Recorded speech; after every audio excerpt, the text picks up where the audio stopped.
One day I'm gonna be everything I wanna be. I don't let it get the most of me. One day I'm gonna be free. I wanna be everything I'm gonna be. My future right in front of me. One day I'm gonna be free. I wanna be free.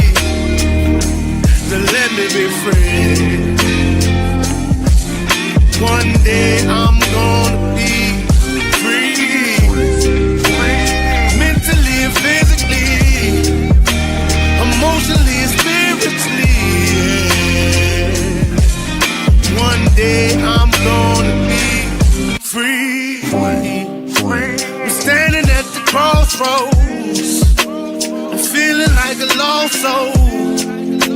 Don't know where I wanna go, but all I know is I wanna be free. They telling me to let it be, but that just ain't in me, no. Jealousy and envy, but all I see is I wanna be free.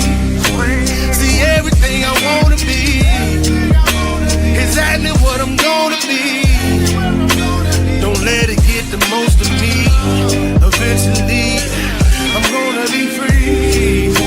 See everything I wanna be, exactly what I'm gonna be. Yeah. One day I'm gonna be free. I'm gonna be free. Let me be free. One day I'm gonna be free. Mentally and physically, emotionally and spiritually. Yeah. One day I'm gonna be free. I told them take their aim off me. Stop trying to get a name off me. If they would just let me be, I'm gonna be free. I told them take them chains off me and throw away the locks and keys.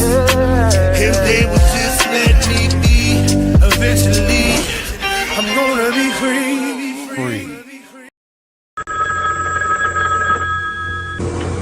They're back.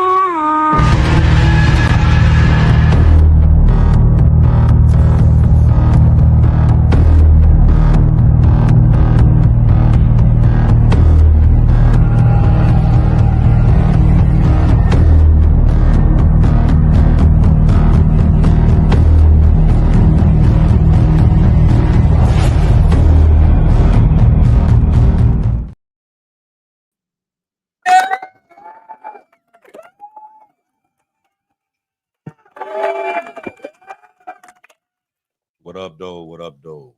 7 days went by, and we're back again for another episode of The Dominant Effect.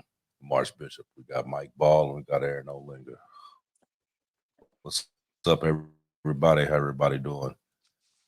Doing good. We're going to this one here is going to be something I think everybody going to be able to vibe with. But before we start, once like always, y'all will the week. So we'll start with you, Aaron. What was up with your brother? How was your week? What you get into? You got anything going on new?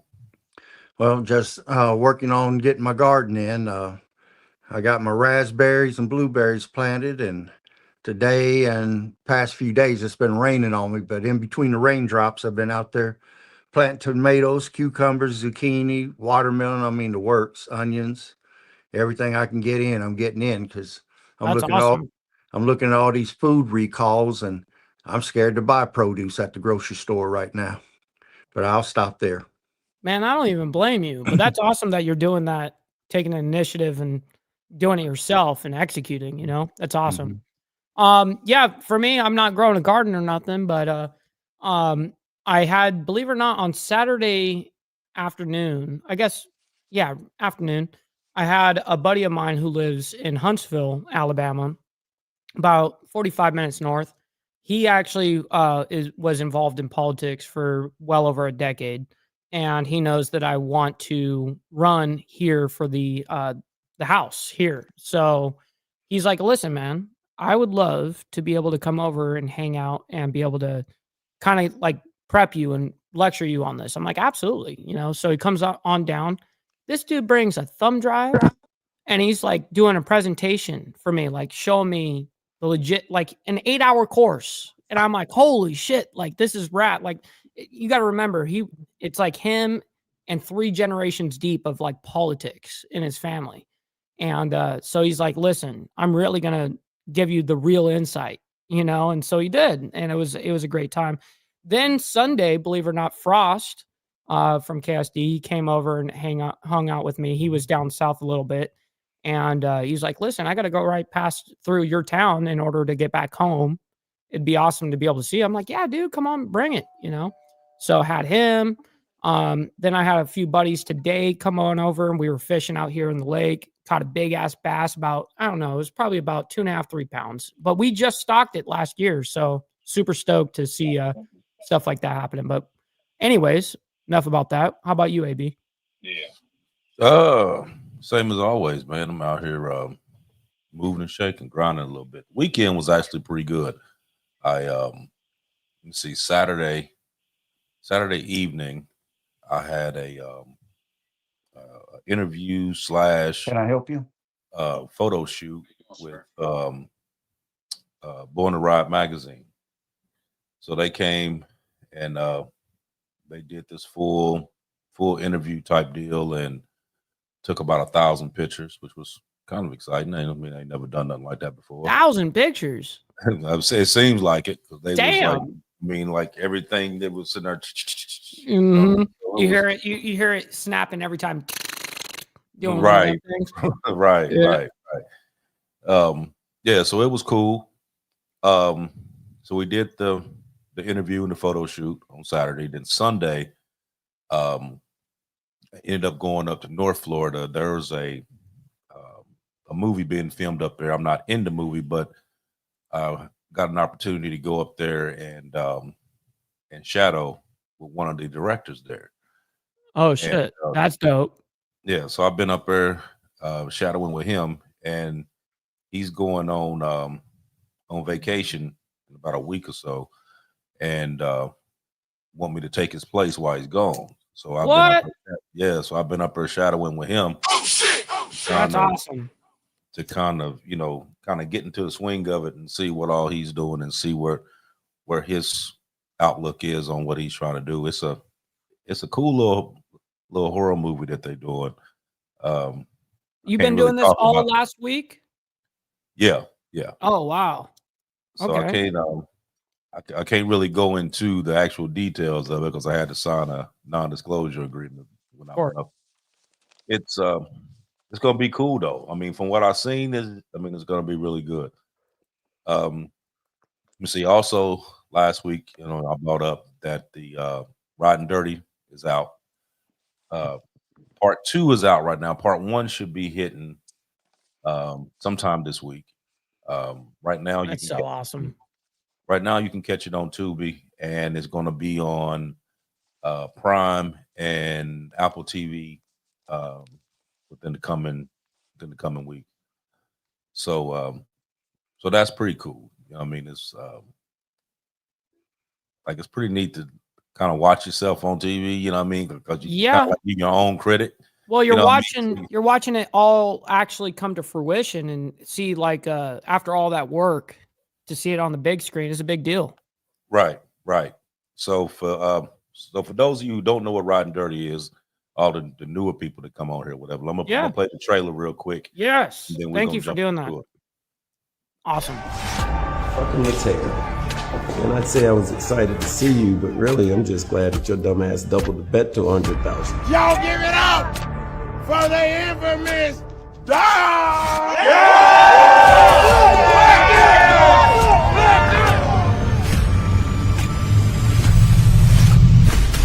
Hey man, we ready for this fight scene, man. What we doing? Shark! TKO!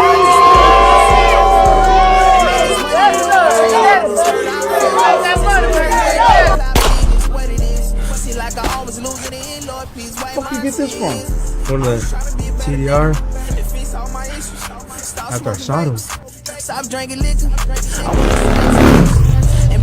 Any sudden move this motherfucker makes, do not hesitate. What y'all talking about over there? Y'all talking about fucking each other's lives right now? Get off the fucking bike, shut the fuck up, and get on your knees. Look what we have here. A bloody knife.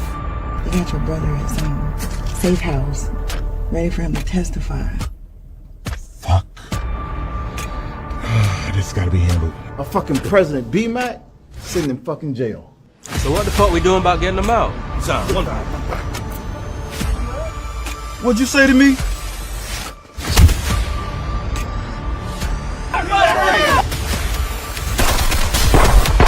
All this ends now.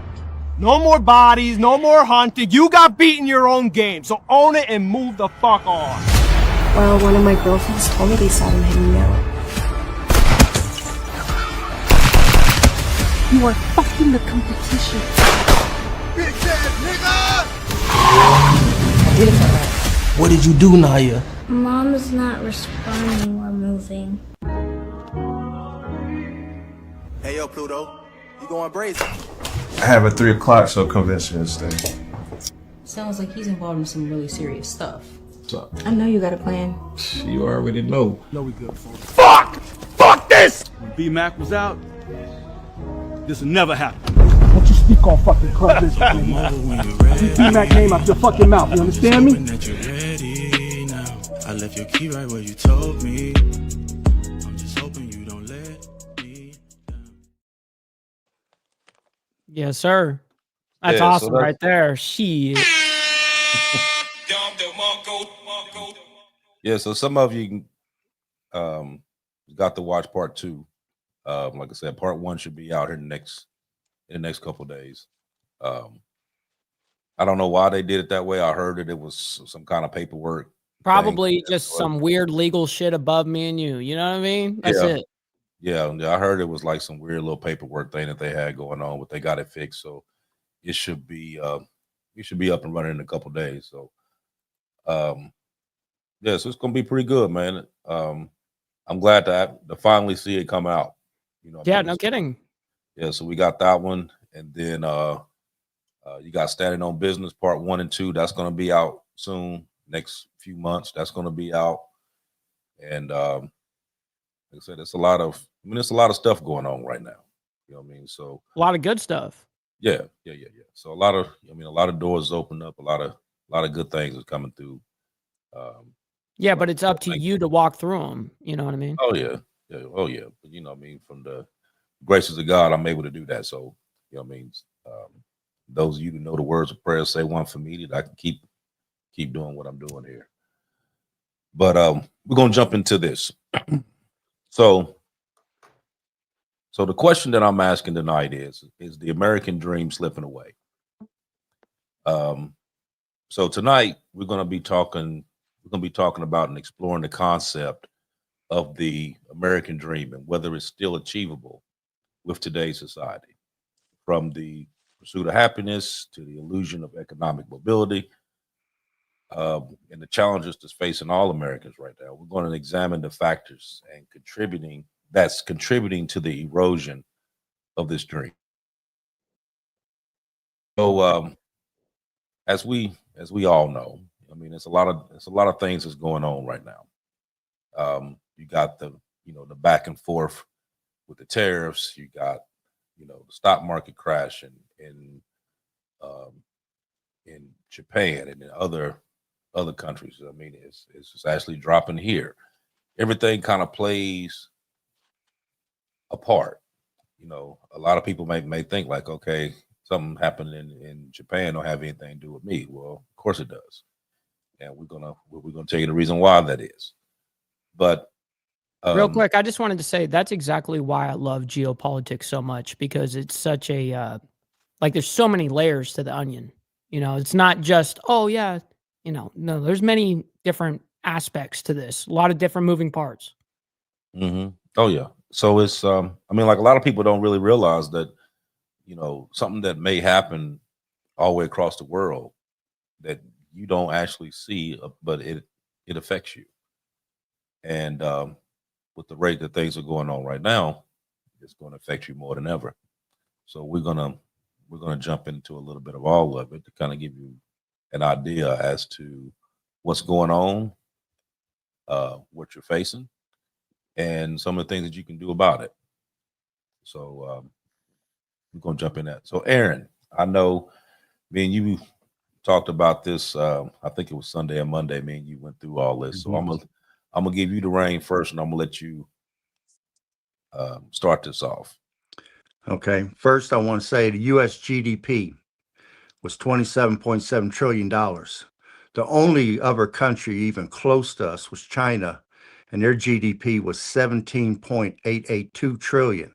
Now they were exactly 10 trillion behind us. However, China realized a 20% increase. Their GDP is increasing year after year. They are rapidly moving up on us. However, the stock market has been hard hit recently. They took a $17 trillion loss. Japan right now in their bond market, they declared an emergency today. They're trying to sell their debt and there are no buyers. And this is Japan, right? Right. Now keep in mind, Japan is the largest purchaser of U.S. debt. Then comes China, then comes Saudi Arabia. That's the reason why here recently, China threatened us with trying to mess up our money by cashing in a bunch of our bonds, which is our debt, our U.S. treasuries. And we were told that we had to cash them out so they could cover their losses, or they were going to dump the whole pile on us at one time, which would have collapsed our economy. Mm-hmm. So we paid China off. We barely came up with the money. China covered some of their losses, but then they took what remaining money they had and they bought 50 metric tons of gold on the world market. Wow. That is a major purchase. Yeah, it is. Because they're looking at the future. Even though the future looks like it's going to be digital, they still realize that gold has a 5,000-year history of always having value, always going up in value. So they purchased another 50 metric tons. Now, right now, China is buying more gold than anybody in the country. So what do they know that nobody else does? But Japan declared an emergency today. If our banks are heavily tied into that system over there, it could be a chain reaction on us. Now, yesterday, we had a problem, and some of the economists were saying to prepare for a fixed income bond collapse in our market. What we had was a failed auction where we tried to auction off some of our debt, and because our credit has been reduced by Moody's down to AA from AAA, that nobody was. Go ahead, Mike. That's a pay grade a credit rating decrease, right? Correct. So we were AAA, and now we're down to AA. Right. And Well, that you were just happened. 4A at one point. Well, at You one were point 4. we were top notch. We were all the way, right? Mhm. And so then we dropped down to triple, and now we've dropped again to double. Now, obviously, that would be an issue, right? If we're losing, being that we're supposed to be the powerhouse of the economy, of the world, and blah, blah, blah. So with Yeah. our currency, that doesn't make us look very good, does it? Now, with us being a world currency, we cannot have a nation that has the world currency defaulting. And our credit rating is dropping because we can't make the interest payment. We're paying toward the interest payment, but we cannot pay the interest payment. The interest payment right now is $1.2 trillion. And we got to come up with that over the next 2 months. Damn. But this bond collapse could create a fiat dollar collapse, which will be a slow motion collapse. But now if you get major banks like JP Morgan or Bank of America or any major banks that start to go under, that could speed up a collapse of the US dollar right now. And the buyer of last resort is the Federal Reserve. Seeing that nobody would buy our debt yesterday, they stepped forward to purchase it. And they did. which gave us a little bit of money to play with for the moment. But this situation is really, really bad because on the world market right now, the US dollar is only worth 66 cents. It may say $1 on the front, but you're only getting 66 cents worth of buying power with it. Damn. Now, on the news of the failed government auction, the Dow Jones closed today in the red. It was at 41,860 points, which was minus 816 points. Now, any 800 to 1,200 point loss equals 1 year of retained earnings for a corporation. So you could say probably $1 trillion was lost today on the market. Now, when you say that the Fed is buying our own debt, what you're essentially saying is the US government is selling the debt and then rebuying it themselves, which that doesn't make sense. How do they do that? Do they money launder it kind of through like banks or something? Well, the Fed picks up Federal Reserve, then they're supposed to print money. But right now, seeing that we live in a digital age, the Fed isn't printing money. When you hear the term quantitative easing that you've heard over the years, sure, what the Fed does is they give digital credits for so many billions of dollars, and they put them into banks. I'd like some of those credits. Yeah, the banks don't see the physical paper money. They just see the digital credits come across your screen. But you're going to hear a term this year called quantitative tightening. And when you see that, those magical digital credits that have magically appeared for billions of dollars is going to slowly be pulled away from the market, which will again create higher inflation. Now, the Fed bought 43.6 billion of U.S. Treasuries on May the 8th of this year.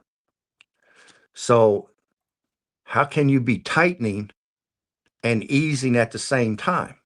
You can't. Right. So right now the question is the U.S. trying to borrow itself out of debt?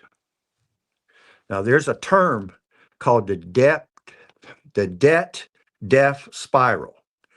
And you have to ask yourself, are we in this now? And I'm going to give you the definition of it. It's when a country's debt increases to the point that it can't be paid off without borrowing more money. What are we currently doing right now? We can't pay the debt at all. And we're borrowing money to be able to pay the interest payment of $1.2 trillion. So are we in a slow motion death spiral right now? Keeping in mind that 1.2 trillion will be due in the next 2 weeks. So it's really something to see, but I'm gonna stop there for right now, Bishop. Yeah, when he was talking about Japan, I was watching some stuff on there a couple days ago where their prime minister Shiba was on there. And he was saying that Japan's economy right now is worse than Greece. Wow.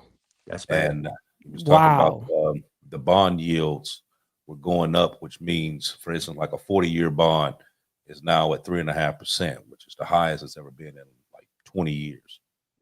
But a bond yield increase is actually bad for governments, as it means that the cost of bond for them, the actual growth, you're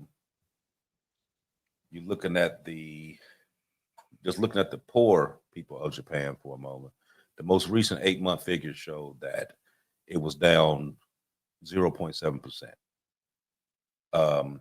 But they're actually the worst performing economy in the G7 at the moment.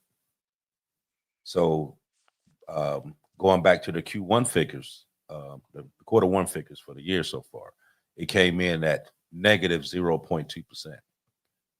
Now, that will have an impact on the global economy.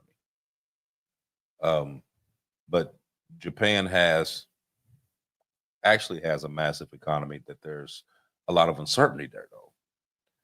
So if that situation gets worse, what's going to be the impact on a global scale? Now, as Aaron was saying, Japan holds number one on the U.S. Treasuries. Which I just found that out right before when Aaron was saying that backstage. I was like, Right. what? I thought that Right. was China. But Right. See, everybody thought it was China, but it's I not thought China. I thought it totally was. See, but it's not China now. It But it used to be. was. It It's not was. now because China has been Wow. giving And them they up. took up that much slack that quick? Yeah. So they've been giving them Ah, up. That's So crazy. then that dropped them down. That brought Japan up. Now, when Japan had their crisis today, and they putting this out there, and ain't nobody trying to buy them. Okay, so now you chopping at the bits. Now you trying to figure out how you're going to be able to stabilize, but nobody's buying your debt. So what are you going to do? You're going to start giving away the debt that you done bought from somewhere else, which is here. Borrow So against yourself? no, not borrow against yourself. If Japan has bought U.S. Treasury, Mm-hmm. and now they're in a bind and nobody's willing to buy Right. buy Japan's debt, well, Treasury, then what happens? They can't pass on the buck. Right. Start So selling off. if you can't start passing on the buck, now you start going backwards.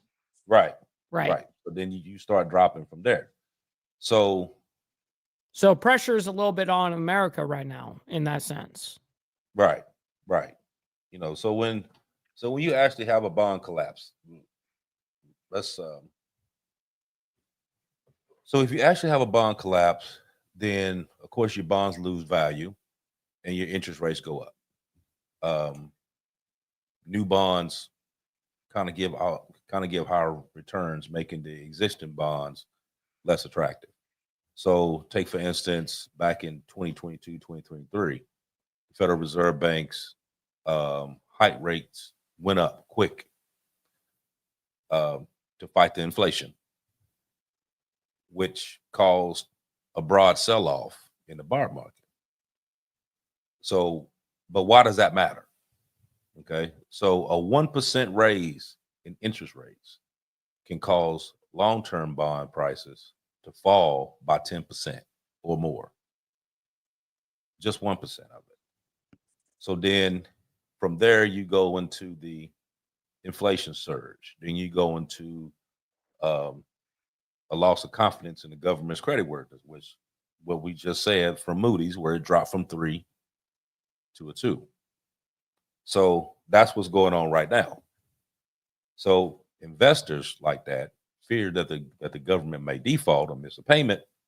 They'll dump those bonds, which what does that trigger though? That triggers soaring debt, that triggers political dysfunction, that triggers warnings from credit agencies, all of that. So an example for that, in Greece in 2010, 2012, Greece and the other Eurozone countries saw their bond markets collapse during what they call the sovereign debt crisis. Like it went to shit fast. I mean, it was just a massive dump. You know what I mean? And that's usually what the next thing happens, a massive dump. They start liquefying everything.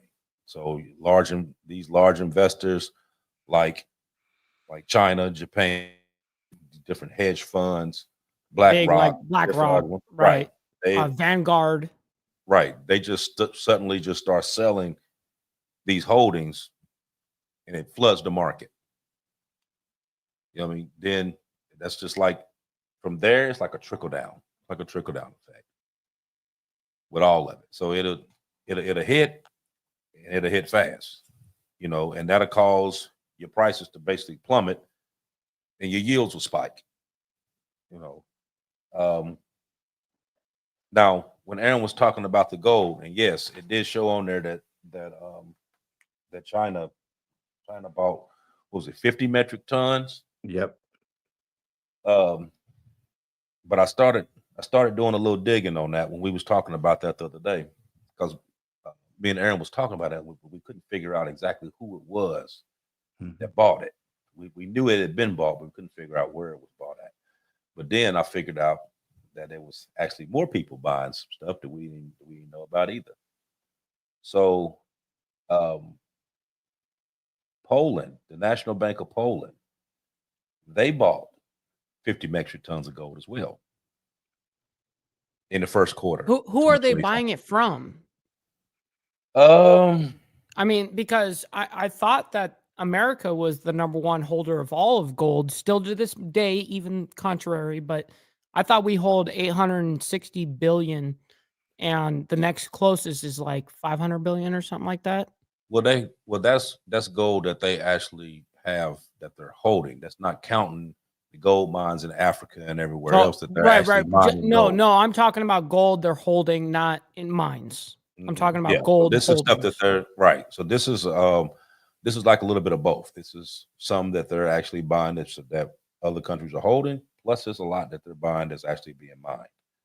Gotcha. So, so the National Bank of Poland has been a prominent buyer. So what I see on here that it was adding approximately 50 metric tons in the first quarter. This move aligns them with a strategic goal to increase gold reserves by 20% with a total of increase gold reserves of 20% of the total assets by 2030. And Poland's gold holdings right now has reached 480 tons. That's what they have in their reserve. Yep, they got it in the bank. Yeah. So then you had China that popped up. They got 50. Then you got the state oil fund of Azerbaijan. They got 15 tons. And then you have the Reserve Bank of India that clocked in with 18 tons.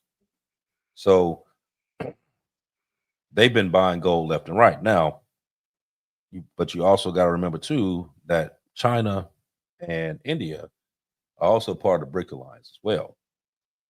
So that's their reasoning as to why they want to buy gold so much, because they want to start that BRIC alliance, even though right now they kind of feuding at each other right now. So you've got China and India, they kind of got their little spark going on. Then you got South Africa, they got their little thing going on right now. See what I mean? So the BRIC alliance is kind of like in, I ain't gonna say chaos, but they're butting heads.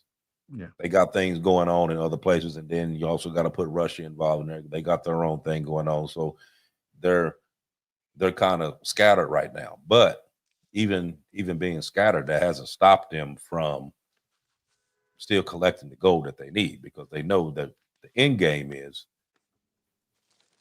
gold is going to be where it's at, and whoever has the most of it is going to be the one that's going to be in charge. So that's one of the biggest things that they got going on right now. But like I said, you don't ever hear about that stuff. They don't ever talk about it. No, this is not. Right. This is not general knowledge. Yeah, most people aren't going to know this, and this is why, like, I'm infatuated by the topic of gold. You know what I mean. I've always been, but I don't follow it like I probably should. You know what I mean? So I kind of typed in a few different questions into Google while you were talking, AB, and I was listening. And I looked up like who owns the most in the gold reserves. And this is the current sitting right now. These are the numbers in tons. And I was blown away by these numbers. Now, I don't know what's true or not true. I have no idea. I don't have an opinion one way or the other. But I would imagine us being that we have probably, I mean, look at the next biggest is Germany at less than half of what we've got. Or you know what I mean? So who's buying, like who's selling the gold to who? And that's what I kind of was looking into Google. I can't find it. You know what I mean? I'm looking here. I'm like, who's selling the damn gold? Now, do you think it would be a good thing or a bad thing if we're selling our gold to pay off things like this? Do you think that's a good thing or a bad thing? In my opinion, I would say it would be bad for the Right. simple fact that if I would say your so too. Yeah. if your dollar right now is basically 66 cents per dollar, That's crazy to me, by but the your way. gold price is $3,200 an ounce. Okay, Mhm. so every time gold rises, the dollar drops. That's Right. that's Yep. just how it's been. So Yep. the more gold you have, that's where your money is gonna. That's where your money's gonna be in the on the long haul set of things. That's where your money needs to be over here, because from what it looks like on here, I mean, whether they want to talk about this or not, and a lot of times they're not going to talk about it because they don't want to start no panic and everybody just stop buying stuff and basically shut the economy down. But this dollar's going to drop. The dollar's going to crash. It's going to happen. You know what I mean? Now, why are they not talking about it though? For just for simple reason what I said. People will go into hysterics. They'll start panicking. They'll start trying to pull money out. They'll stop buying stuff. People stop buying cars. They'll stop buying houses. They'll start buying, stuff that they will stop splurging, buying stuff that they don't need, all of that. You know what I mean? Which all of that takes a toll. Everything drops. They don't want that. So of course they're gonna play it as though, no, everything's fine. We're doing this. It's this. No, it's not. You know what I mean? Like how many people watching this right now can say that you knew that you hold a dollar bill up right now and that dollar is only worth 66 cents? I didn't know that until this very show. And it's probably a whole lot of them that don't know, but now. Now I do. And think every time something goes on anywhere else, like I said, you got Japan going through their thing right now. What are they going to do? They're going to start liquidating those assets, that debt. And when they start free flowing, you got to think about, Aaron was talking about the digital, but let's talk about the paper. So the Fed prints out, say it prints out 20 billion. Sure. Well, it has to destroy 20 billion. Yes, you're right. In order to keep the numbers right. In order to keep it at the right. Okay, so people don't know this though. So if you destroy 20 billion, but you printed out 1 trillion, what did you just do? Drops your value. Yep. Now, when they start liquidating these bonds, the yield goes up. They start liquidating. What happens? Drops.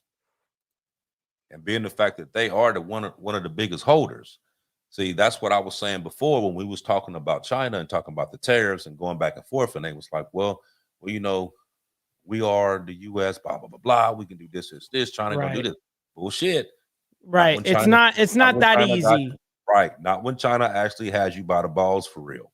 Yeah, it's not that easy. Right. People love to be ignorant on the subject, right? Right. And the reason why they got you by the balls is because they own your debt. Real simple. It's just like a bill collector. Okay. You can stop making payments now. I want all my money. If not, then I'm just gonna liquidate it. And then your economy crashes. Take your pick. What you want. No kidding. Want to do. And eventually it caved. Okay, we're gonna just give it 90 days. Let's see. Back and forth. That back and forth playing, seeing who gonna play chicken and see who gonna duck first. That's what they were doing. But that was the reason why they were able to do that, because they knew that they were holding something. And if I'm holding this, then I know that I got that card to play. You ain't gonna do but so much. You know what I mean? Like I'm gonna play around with you for a little bit. But then eventually, you know what I mean, we're gonna see whose ass is the toughest here, because I can just turn around and be like, you know what, just give me all my money. This is what I got of yours. Just give me all mine. And I don't want it in cash because your cash ain't worth shit. Give it to me in gold. That's how I want it. And that's how a lot of these countries are doing now. They making these other countries pay back their debt, but they paying it back in gold. Did you have your hand up there, Aaron, a little bit ago? Well, I was going to just add a little bit to what you're saying. Someone had asked the question, why does gold have value? I call gold and silver God's money. It's been around since Egypt. It was seen as a measure of trade back then. I mean, even back then, salt had value and could be traded as a currency. Yep. Many things have existed over history that was fiat currencies and coins of different types.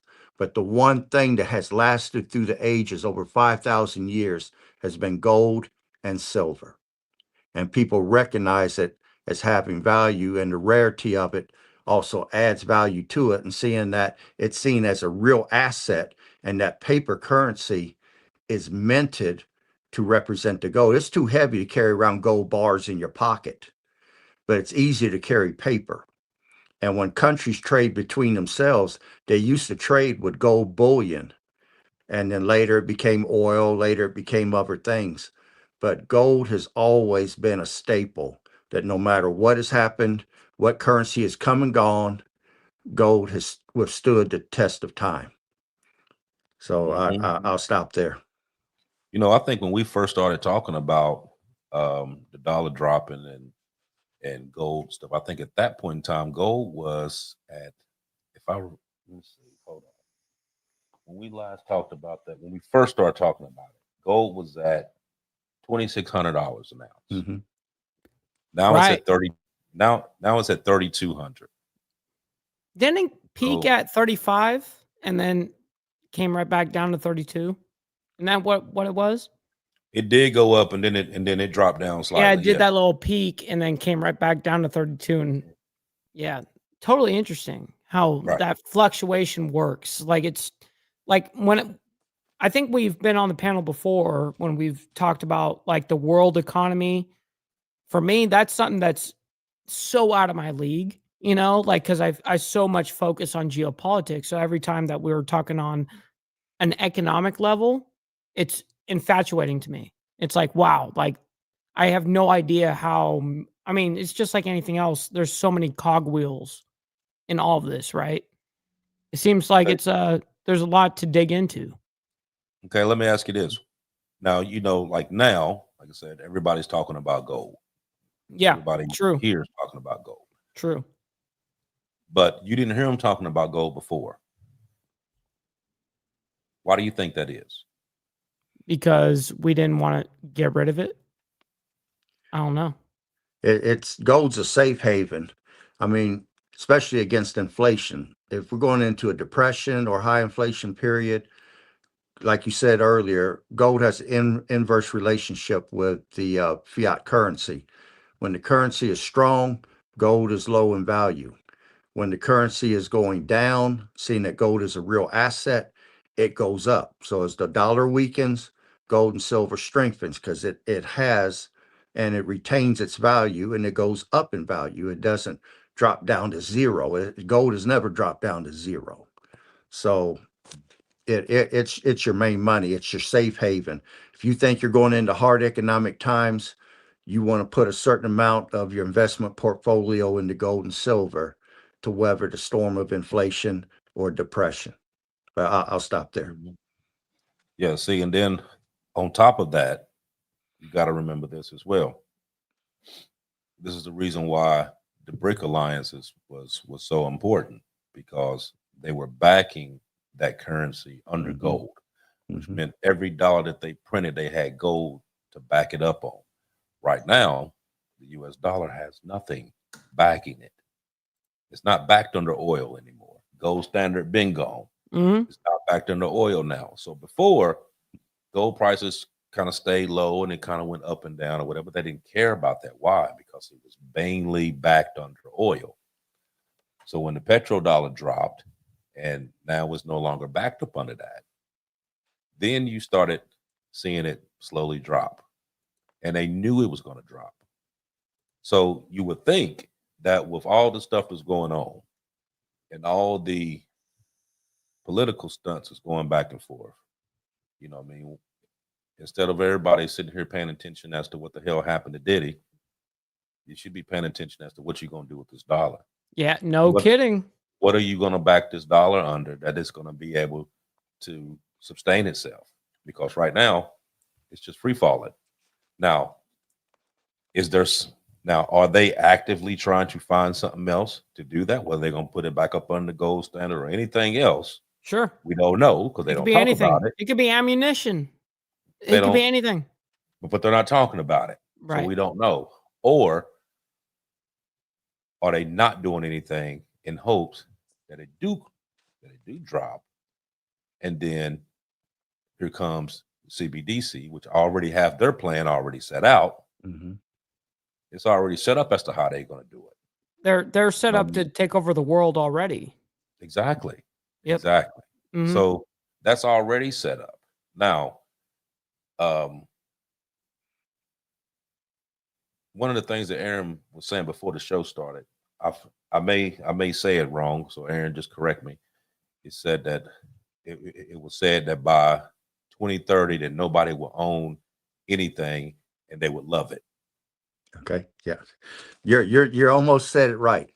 The World Economic Forum said that, and this was their prediction, that by 2030 you will own nothing and you will be happy.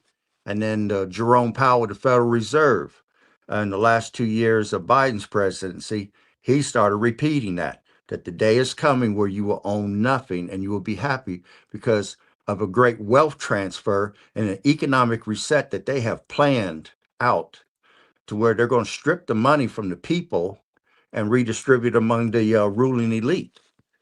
And they're going to raise taxes, they're going to raise prices. Should I get into some actual facts here with them showing how bad our economy's eroding, or do you Yeah, want me I to hold mean, off on that? that's exactly Okay. what this is all about. Do it. Okay. Right now, 40% of Americans are worried that their income will not cover their expenses. That's currently in the United States. This is the land of opportunity that we're talking about here. 40% is worried that they cannot cover their expenses. 52% of Latinos' homes are failing right now in the United States. 46% of Black homes are failing in the United States. They're basically failing to afford basic things in life. What are your basics? Food, water, shelter, a vehicle, basically, clothing. They can't afford these things, can't afford to cover their bills. Right now, because of that, they're stopping going out to eat. They're slowing down on going out to drive because gas is so expensive. They're slowing down on getting haircuts, going to movies, anywhere where they can cut corners, they're cutting them right now. People who make under $50,000, which is 55% of the population right now, of the people are worried about being able to make ends meet. So if you're at 50,000 or less, you're afraid right now. And because of that, you're charging more to your credit cards. You're trying to hold on to a lifestyle that technically you can't afford because of the cost of everything going up and the high rate of inflation. So you're charging more. And because of that, 25% of Americans are not paying their unsecured debt. That's their credit cards. You got a 25% failure rate right there, and that's going to increase. And like we said, the World Economic Forum predicted that by 2030, you will own nothing and you will be happy.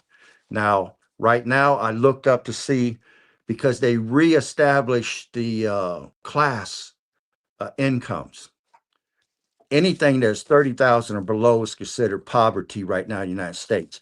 When I was a teenager, you could make $30,000 a year, come out of high school, get into a factory somewhere, and $10,000 bought you a Fleetwood Brougham. That was one of the biggest Cadillacs you can get back then. $10,000. You can't even smell a Cadillac for $10,000 today.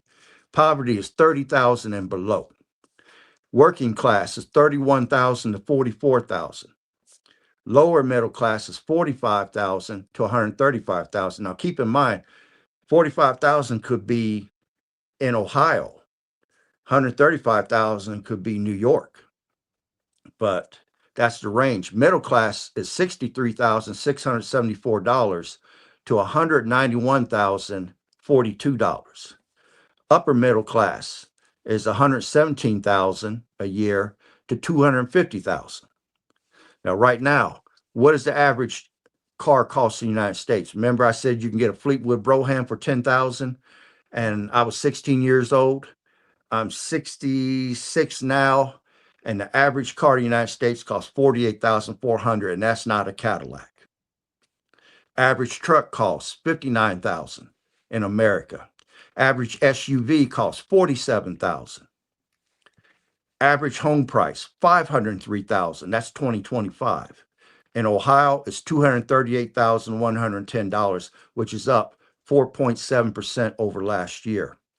To raise a child from age 0 to 18 in America, you're going to pay $21,000 a year, which in 18 years adds up to $389,000. So for each child you got, you're going to come out of your pocket with $389,000 on the average. Now in Ohio, where I live, it's $220,785. And that's if everything stays as it is now. If prices don't increase over the next 10 years, if interest rates don't increase, if inflation doesn't increase, $220,000 to raise a child from age 1 to 18. Average grocery bill in the United States, $504 a month. That's $6,053 per person per year. Now, that's actually up 2.4% from the previous year. You have 3 million Americans are sleeping in their cars now. You have $37 trillion in debt, and the United States has to pay an interest payment of $1.2 trillion on that. The question is, how much longer can we continue to go like this? I mean, these are serious figures, and everybody's walking around here, like you said, worrying about what's going on with Diddy or something ridiculous that's set up to sidetrack you so you can't see what's coming at you like a damn freight train.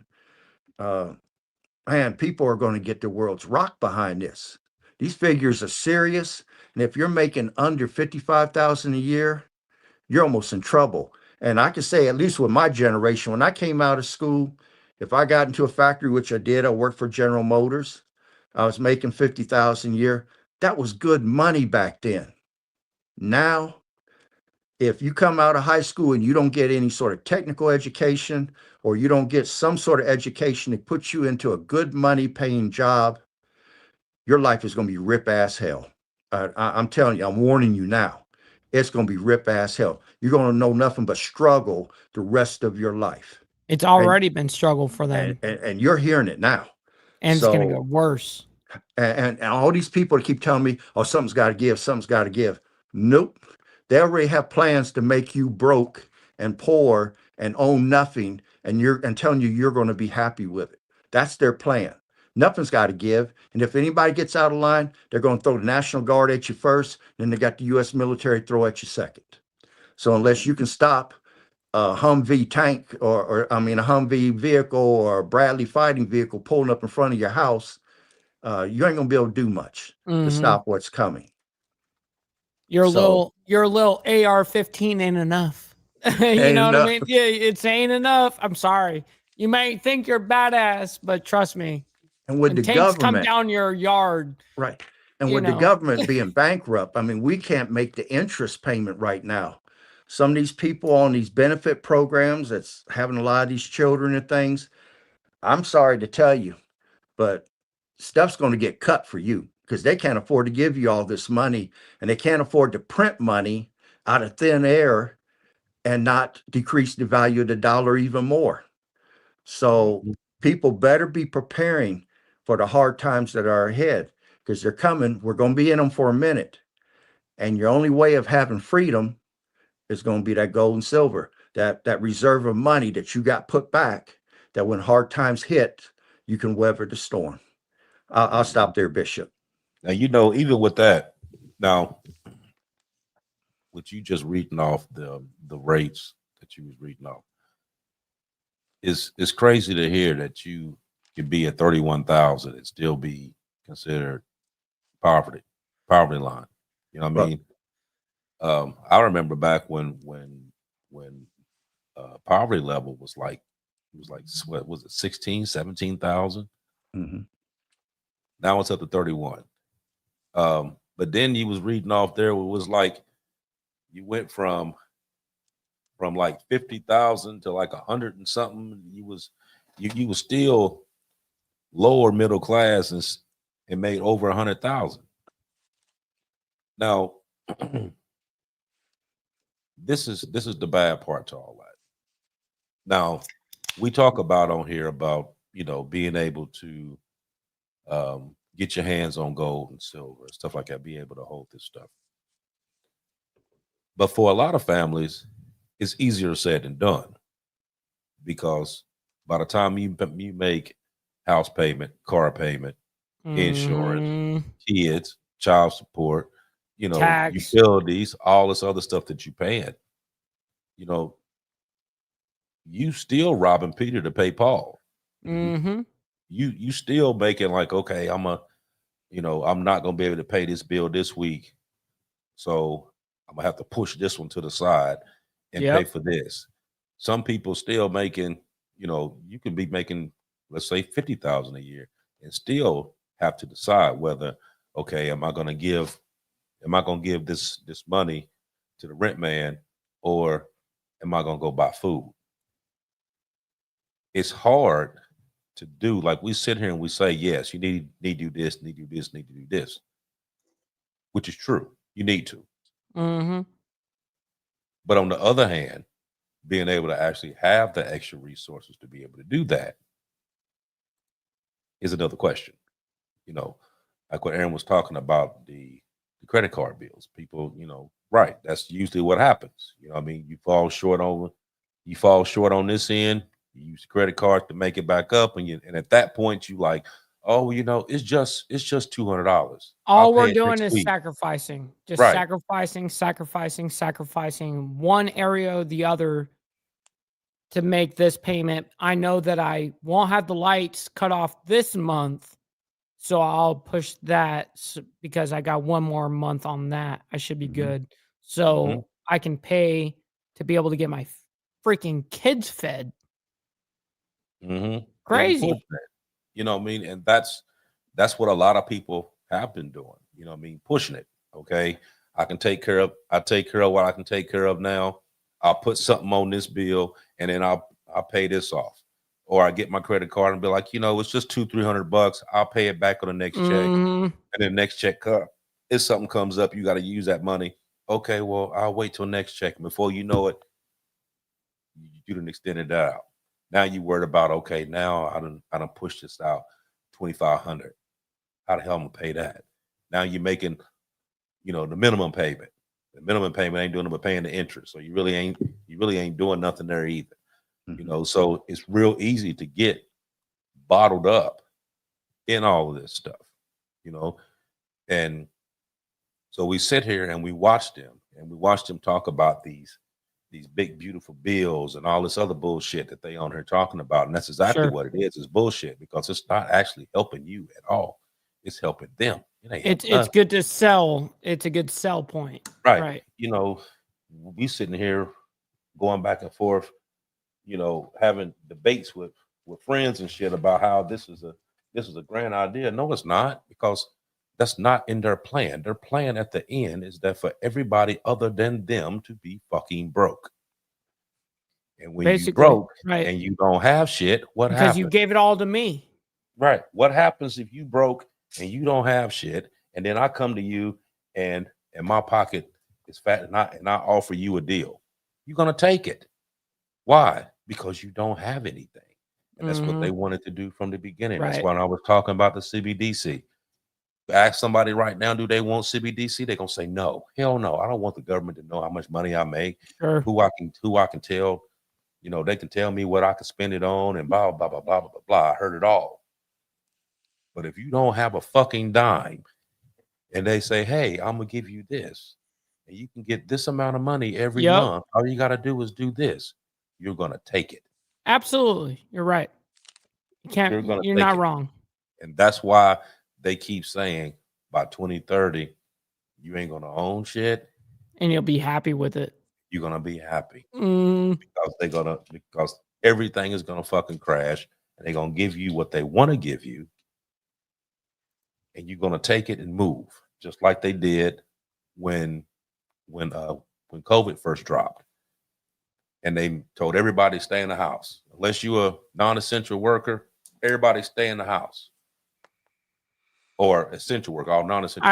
Yeah, I remember. So- I was one of those So what happened? essential workers. Right, Right. right. I was one that was out there too.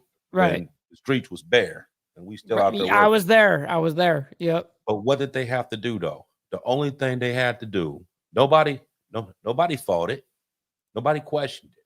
The only thing they had to do was say, okay, you go home, file for unemployment. We're going to give it to you, and we're going to give you an extra $600. You just stay at the house. And what did they do? They kept their ass in the house. That was to me, that was a test just to see what is it that we can do, that we can control the masses without any kind of social unrest whatsoever. We'll keep the essential workers out because we got to keep the food going. We got to keep medical staff. We got to keep construction. We got to keep stuff like that running. We got to keep the shipyards going. Everybody else, though, it don't matter. Stay in the house. And that's exactly what they did. But now what happened at the end when it was like, okay, test over with. Everybody can go back to work now. Nobody wanted to go to fuck to work because they got used to sitting in the house getting paid. Nobody wanted to do it. So what happens then when dollar drops, ain't worth the paper is printed on, you lose, you about to lose everything. Well, you're going to lose everything. And then I come with this whole new different currency that we can put on you. And you know what? This is going to be the cure for the world. Everybody will be on the same page. This is the new world order. This is, you know what I mean? Yeah, the government will have say so because it's the government that's going to be giving you the money. Of course, we're going to have say so. We're giving it to you. All you have to do is blah, blah, blah, blah, blah, blah, blah, blah. And everything will be happy in the world. And for a lot of people, that'll be just enough. And they'll take it. You're right. They A would lot of take people it. will question it. A lot of people will fight it. But you'll have a whole lot of them that'll just take it and go, which is like they've been doing all their life, taking it and then go. I mean, the actual, single parent household these days, that's not existent. You can't make it as a single parent now. Single household, you can't make it. With the rates of the rents going up, food going up, everything going up, you cannot make it by yourself. A lot of people are starting to, get roommates or family members grouping up together, lived in the same houses and stuff like that. You have to, because if not, you're going to lose everything. Go ahead, Aaron. What you have, brother? Well, I wanted to add what you just said. A couple points. One, I don't know if people remember when Reagan was president, bond prices got so high that even the CDs at the banks were paying 18 to 20%. And the economy was rough back then, man. People should remember that high interest rate home loans and the high interest rate credit cards that were back then, they were 18, 25, 28%. They were brutal back then. And moving forward, what you said about Europe going through that trouble period, man, I know right now in Italy, if the parents or the grandparents owned a 3-story house, you got parents, grandparents, and the children, grown children with their families all living in the same house to be able to afford the bills. In America, these people that are saying they don't need a man, forget that. This is about the new partnership. Whether you're married or not, this is about two people coming together, pooling resources so they can grow and make it in this coming economy. And these people talking about, I don't do 50-50. I tell you what, you'd be glad to have someone come in there with high expenses is about to get to cover half them damn bills. Let's use some common sense. Let's not go for these fads and these easy sayings that these people are saying. Let's not buy into this crap that's out here that they're trying to brainwash us with. Let's use good economic sense. It's about coming together and pooling your resources and growing together. Even if you split up later, you grew to a certain point that maybe now you can go off on your own. maybe the economy changes. But I'm gonna hold off for now, man. When you want to get into things people can do right now, I do have some suggestions. Yeah, go ahead. Okay. Right now, I would tell you, and my best advice to you is buy things to entertain yourself at home, weight equipment, game systems, whatever. Buy stuff that you don't have to go out, because every time you go out, you're spending money, if nothing else, on gas and putting wear and tear on the engine. When the engine breaks down, it's $500 or more to fix it. Go to the food pantries. Again, there's plenty of food giveaways that are out here. Go there. All that food that they'll give you $100 or more in food, and that's $100 of your cash that you can put back toward other resources. Buy in bulk and save money. I mean, build your food pantry inside your house, join a Sam's Club or a Costco, and buy the large quantities. You can repackage it. You can get one of those reseal things and make smaller quantities to fit the amount of servings that you want to have. Use the coupons that you see. You got people who use the super coupon. I don't hear about it anymore, but you can do that, and that saves money in your pocket. Find alternative protein sources. If you can't afford to buy steak, well, what about eggs? What about nuts? What about beans? I mean, all those things have protein in them. Or you can get you some protein powder. If you have the yard and the city will allow it, backyard meat sources, chicken, quail, rabbits. They consume very little in feed, and they give a lot in return. How about a backyard garden? I'm setting one up. I'm setting up a garden for vegetables and an orchard. I got strawberries, blueberries, and raspberries growing, and I might add blackberries to it this year. Learn to preserve food. It's what our elders, our grandparents, they dehydrated, they freeze, they pickled, they salt cured, they use ferment, they honey glazed, they smoked meat. Our elders used to do that, and shamefully, when the elderly die, a wealth of information and knowledge dies with them. And you want them to hand that down to you. You want to get with them, talk to them, learn from them before they leave this world and take that knowledge with them.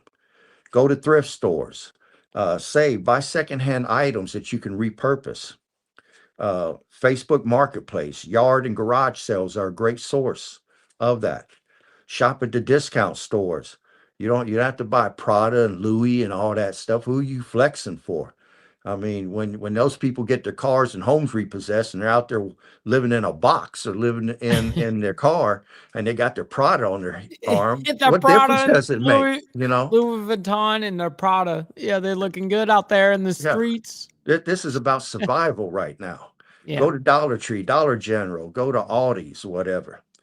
Learn when the big box stores run specials, like in my area, the GFS store, that's Gordon Food Service. After 3 o'clock, the rotisserie chickens are $3. Before 3 o'clock, they're between $5 and $6. But after 3 o'clock, you're going to pay $3. So you can pick up two for the price of one if you can wait till after 3. And you know when Sam's or different ones are running their seasonal clearances, that's the time that you can stretch those dollars. I mean, some people counting dollars, but right now in this economy, people are going to be counting pennies. Shop at the farmers markets. Make friends with the farmers. Their food is healthier. It don't have all the pesticides on it. And at least you know the quality of food that you're eating. It's not coming from third world countries over here. Rotate cheaper substitutes. Last night I was practicing on making me a survival meal. So I took some chicken fried rice that I made and I poured Campbell's noodle soup on top of it to see what kind of nutrition value and if it would taste good. Learn to use rice, learn to use pasta to increase the size of the meals. You can stretch them. Secure your own supply chain, make relationships with people with skills. You've heard us on this show many a time say, build your community. I have a plumber. I have an electrician I can call. I have someone that works on my cars.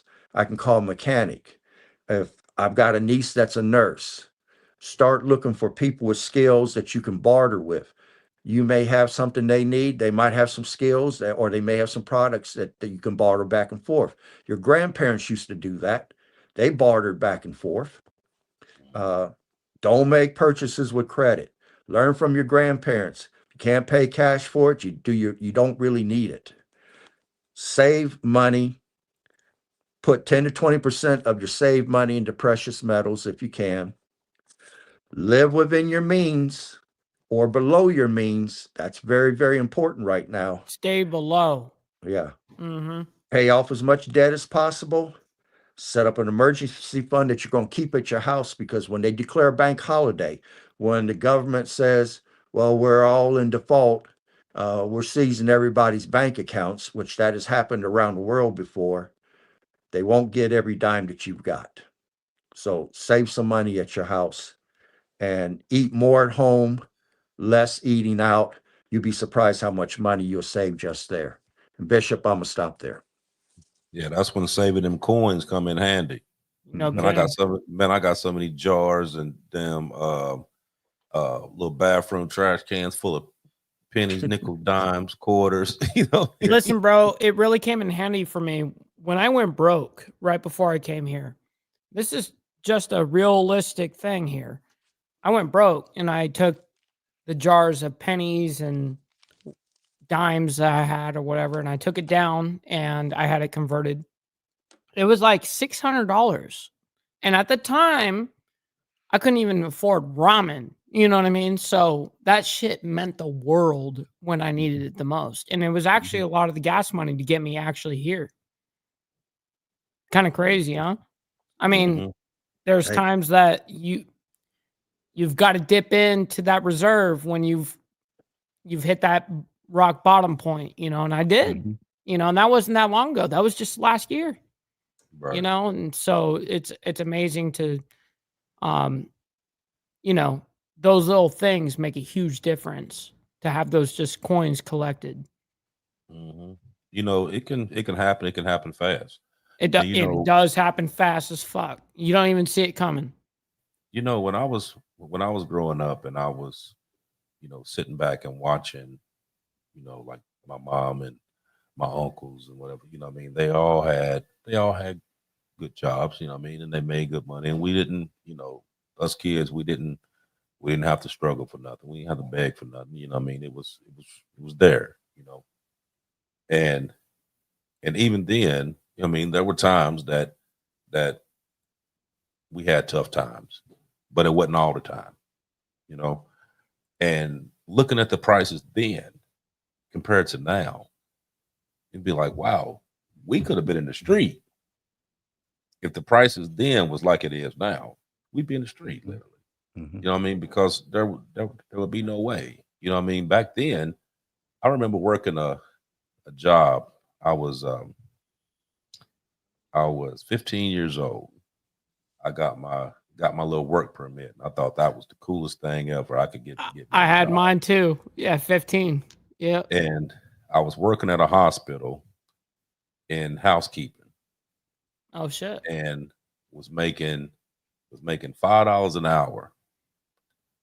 And I thought that was like the greatest thing. Okay, I'm gonna buy my school clothes. I'm gonna buy my own shoes. So I don't gotta wear them bobos my mom be buying. I'm Some bunk getting my ass shit. own. Yeah, Right, yeah. I'm getting my own stuff.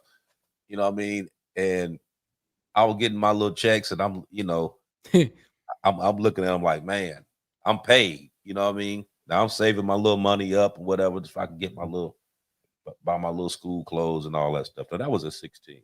I mean 15. And then for somebody that was actually, could you imagine making $5.15 an hour at this day and age? Ain't no way. Ain't no way possible. You know what I mean? That's a job that would never get, like, nobody would never work that job. Ain't no way in fuck I would work a job for $5.15 now. You know what I mean? Now, back then, people was making, you know, 10, 12, 15, you know what I mean, 16 an hour. And those people, you're like, man, they got a real good job. They're making $16 an hour. They're making, now you can make $25 an hour and it ain't shit. You know what I mean? You still broke. You still broke. Which just shows you the dynamic of how everything's changed throughout the years to the point now that you can make 50, 60, 70,000 a year and still be broke. You can make 100,000 and still be broke. You know, now this was something that nobody never thought about because, as Aaron said before, this is the land of opportunity. Nobody should be broke here. Everybody should have a job. Everybody should be able to make money. You know, like if you're in Dubai, there is no homeless in Dubai. Everybody has a house or an apartment. Everybody gets, I mean, if you don't got a job, then you get a stipend from the government. Everybody gets something. You're not broke. You're able to live. There's several countries that do that. We supposed to be, you know, the top tier, but we got more homeless people here than anybody in the damn world. But our population is the big issue. When you're dealing with like a 2 million people country compared to a 360 million, you know, that's hard. Right. It's hard. But you got to think though, out of most of our population, and homeless population, you got almost 600,000 of that homeless population are veterans. Yes, you're right. That should never be in the street. That should never have to worry about whether they could eat. 100%. You know, so I think one of the biggest things dealing with here is that, you know, they got their priorities fucked up as to what's really important here.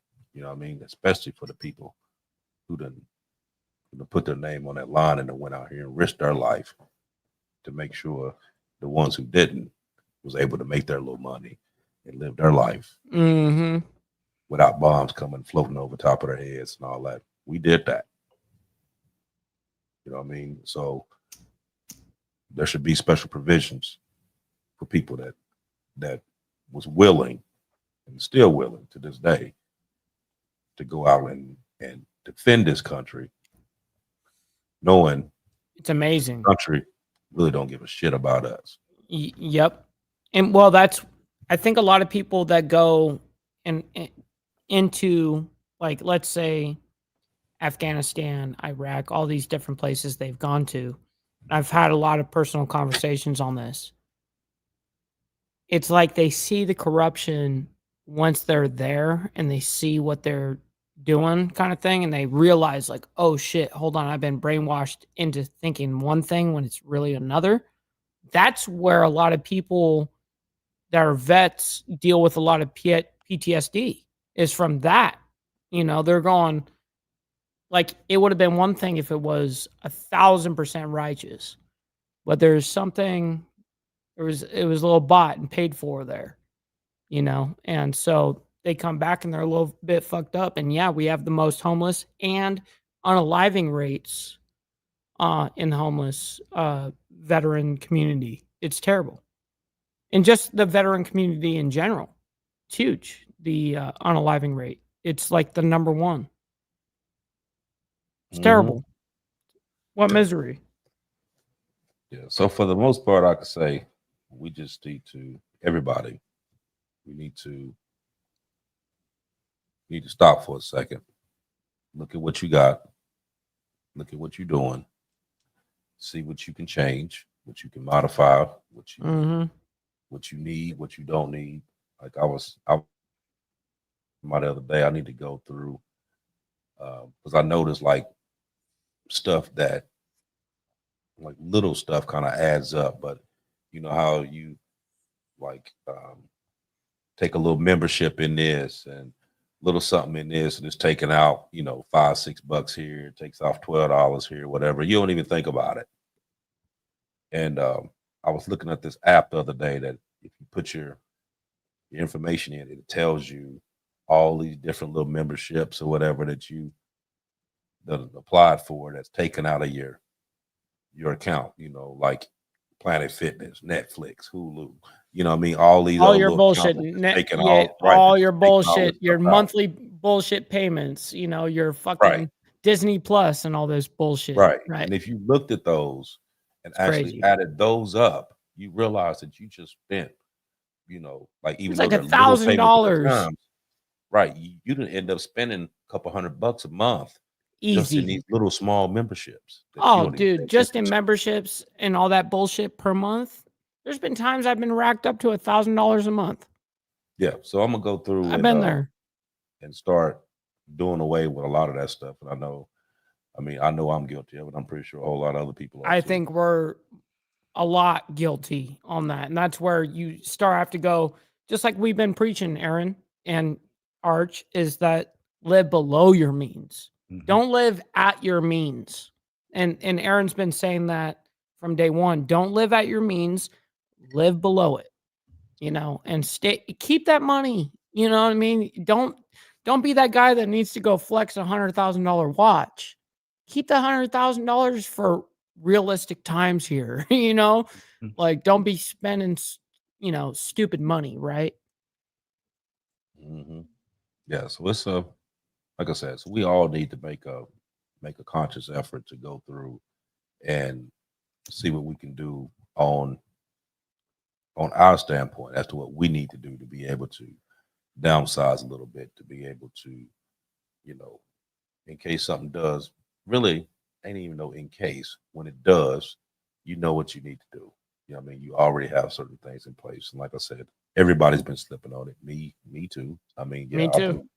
I got a lot of things in place, but there's a lot of things that I can be doing as well that I've been jumping on. But we're gonna slim this down for the evening. We've been out here for 121. Pretty good. This is a big conversation. So, I mean, this is easy to go past normal time. You know, this is a Right. great topic. I think that we're not being fear mongerers here. I don't want anyone to think that this is purely informational based, as these guys always bring it. And it's just being realistic about the situation. That's all it is. You know what I mean? And it's going, hey, maybe I shouldn't be buying some stupid ass shit right now. Maybe I should, you know, keep that shit so I can buy some food. You know, like, let's be realistic about our situations here. And yeah, right now it's very unstable ground. Oh yeah, absolutely. But so we're gonna knock it down for the evening. Like I said, thank everybody for coming out. Like always, like, follow, share, subscribe. You ones is watching, hit both sides, hit the like button. That's what gets this sent out here. And I've been noticing for the past couple of weeks, we say it all the time, but you don't do it. Hit the like button. That's what gets it out here. That's what gets other people to go ahead and be able to watch these shows. So, you know what I mean? We're not sitting on here begging you for $1 or $3 or $10 or support it. And Jesus said we need an airplane and we need $100,000 and plant a seed. We ain't ask you that. All I ask you to do is go on there and hit the fucking like button. Do that, and we good. It's very laborious. I know I mean, everybody. It's so hard. You know, I right. got you. Especially being the fact for all the work that we put into grabbing all this information and putting this stuff out of here. Least you could do is hit the like button. Thank you. See you next week. And good day. Go ahead, Aaron. Okay. I can't tell people what to do, but I can tell you what I'm trying to do right now. I've lived my life. I'm be 67 this year. I bought most of anything that I wanted to buy in my lifetime. So right now I'm gonna focus on creating generational wealth. I want to leave my daughter and my grandchildren something.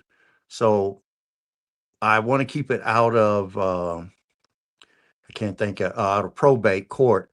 So I'm thinking about setting up a TOD, transfer on death, for my car stuff to my daughter. I'm gonna put my house into a trust. I'm gonna name the trust to where my daughter can get access to it. She'll be named a trustee. That way, if she decides to sell the house, she doesn't have to pay capital gains tax. If it's $100,000 house, she keeps the whole 100,000. Government don't get a part of that as far as capital gains. The gold and silver I'm buying, I'm putting that in containers with my grandchildren's names on different ones and my daughter's name on those things. I'm setting up generational wealth because it's the last thing I can do from death is to leave seed money behind so that my family can move forward. And I'll stop there. With that being said, ladies and gentlemen, I very much appreciate you guys. Make sure you guys go over to the Diamond Effect from my side on Diamond Effect podcast on YouTube. Make sure you guys go over there and subscribe, hit the like button. Make sure you guys stick around for the raid on my side as well. We're going to be raiding our new buddy, Abe Dinkus is his name. I thought that he goes up there as like Abe Lincoln. It's actually kind of funny. So make sure you guys stick around for that. It's going to be a good time. And listen, Aaron and AB, I can't thank you guys enough. Each and every single week, I learn a lot from this. Like, it really does kind of help my worldview as I report throughout the week. I get a lot of information from this, and it's very valuable. You know what I mean? So I want to thank you guys for the information that you guys bring to the table. You guys are very knowledgeable in your aspects. So I just want to say that. But everybody else here in the chat, much love, honor, respect to you guys. Appreciate you guys hitting the like button, whether it was in the beginning, middle, or end. It's a huge difference for us. So we very much appreciate that. With that being said, much love, God bless, and we'll see you guys here in 7 days. Much love.